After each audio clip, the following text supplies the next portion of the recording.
Hey, it's Joshua Vergara from Android Authority. What's going on, everybody? And today, in this edition of Versus, we're taking a look at what are probably two of the most sought-after devices in the market today. Yes, we're talking about the HTC One versus the Sony Xperia Z. We'll start with the Sony Xperia Z. It did bring back that rectangular, angular corner look that we don't see much of these days, and the black slate look is really nice. The button layout halfway down the right side makes handling easier, so it does deserve that credit. The HTC One, on the other hand, might be a 4.7-inch device, but it is just about as big as the Xperia Z all around. However, with an aluminum casing, it also has a really nice feel, and it is actually thinner. The thinness and the rounded back thus help with the handling in their own way, making reaching the top power button and the volume rockers still pretty easy. Either choice leads to a great looking phone, and with decent enough handling either way, we have a tie here. I've said before that instead of 5-inch screens, we should be seeing 4.7-inch 1080p displays. Right when I get used to 5-inch devices, the HTC One then comes around to fulfill my wish, and it does a great job. It definitely has better viewing angles than the Xperia Z's 5-inch Performer and is even sharper with 469 ppi over the Z's 441. Yes, the Xperia Z is still a great 5-inch screen, but when you compare its viewing angles to better ones out there, like the HTC One, you kind of wish that the Xperia Z was capable of that too. The Sony Xperia Z has the capable 1.5 GHz Snapdragon S4 Pro processor that has powered some of the best phones on the market, but it is getting on a bit. Enter the 1.7 GHz powerhouse of the Snapdragon 600 found in the HTC One, which is going to be the next evolution. Scores don't lie either. The HTC One routinely scores above the Xperia Z, and thus it gets the point in this round. The Xperia Z is water resistant, which is a great feature to have even if it's not something you'd use all the time. But it also has a micro SD expansion slot that is useful for getting more memory out of the 16GB capacity. But here's where the Xperia Z kind of loses it. The speaker found in the corner is very tiny, tinny, and is a low performer. Enter boom sound. HTC's replacement for the 1/3 inch space saved by using a 4.7-inch screen on the One. They sound incredible and are leaps and bounds better than the one on the Xperia Z.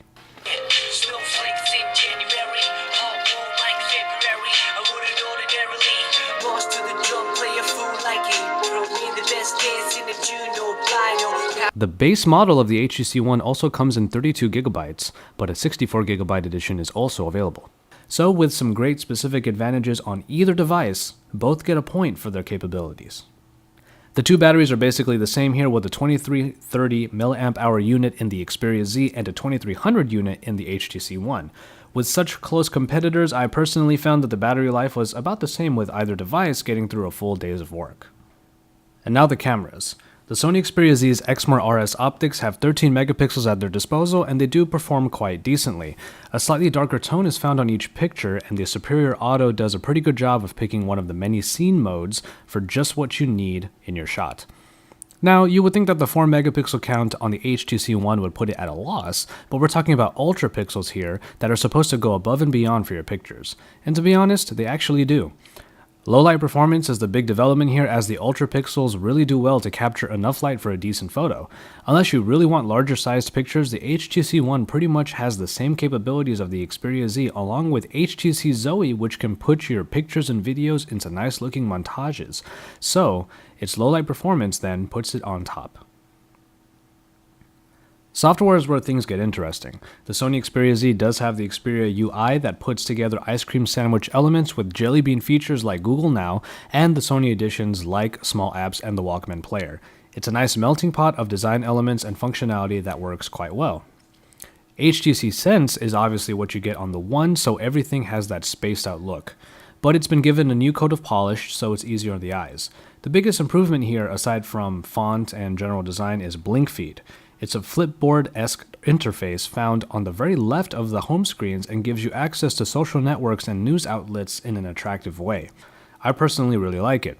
With a slightly fresher take on Android rather than just a rehashing melting pot, the HTC One gets the software point. And finally, we have the price. When on contract, both of these devices should come in at around the same price for a 2-year contract. But the HTC One can come in at around $549 unlocked, which is cheaper than the usually over $700 price unlocked of the Sony Xperia Z. And so, there you have it. I did give the HTC One a couple more points in this versus, so it does walk away with the win here. But the best way to take a look at these two devices are they are great examples of their respective screen size categories. The HTC One just might be the best 4.7-inch screen device out there, while the Xperia Z is still a great example of how much fun you can have on a 5-inch screen. Really though, once you figure out what you really need from both of these devices, you really should be the winner of this versus because you'll walk away with a phone in which you'll have a lot of fun. We have great content going up all the time on the Android Authority YouTube channel, so don't forget to subscribe if you haven't already. And then once you're done with all that, head over to androidauthority.com because we are your source for all things Android.